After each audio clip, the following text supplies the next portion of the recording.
தமிழகத்தில் இரு கட்டங்களாக நடைபெறும் உள்ளாட்சி தேர்தலுக்கான வேட்புமனு தாக்கல் இன்று மாலையுடன் நிறைவடைகிறது. இதுகுறித்த கூடுதல் விவரங்களை தருகிறார் எமது செய்தியாளர் பிரசன்னா.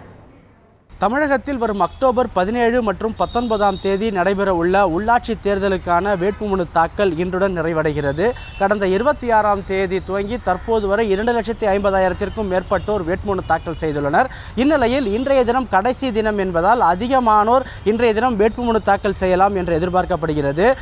12 மாநகராட்சிகள், 124 நகராட்சிகள், 500க்கும் மேற்பட்ட பேரூராட்சிகள், 388 ஊராட்சி ஒன்றியங்கள் என கிட்டத்தட்ட ஒரு 1,00,000க்கும் மேற்பட்ட பதவிகளுக்கான தேர்தலானது நடைபெற உள்ளது. இதற்கான வேட்புமனு தாக்கல் இன்றுடன் நிறைவடைகிறது.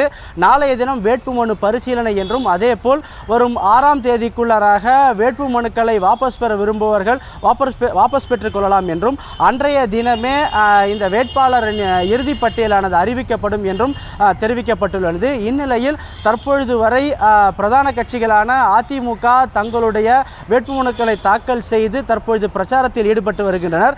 இதேபோல பெரும்பாலான கட்சிகளான திமுக, தேமுதிக, பாஜக உள்ளிட்ட பல்வேறு கட்சிகளைச் சேர்ந்த பெரும்பான்மையான பிரதிநிதிகளும் தங்களுடைய வேட்புமனுக்களை தாக்கல் செய்துள்ளனர். இதேபோல் மக்கள் நல கூட்டணியைச் சேர்ந்த வேட்பாளர்களும் தங்களுடைய வேட்புமனுக்களை தாக்கல் செய்துள்ளனர்.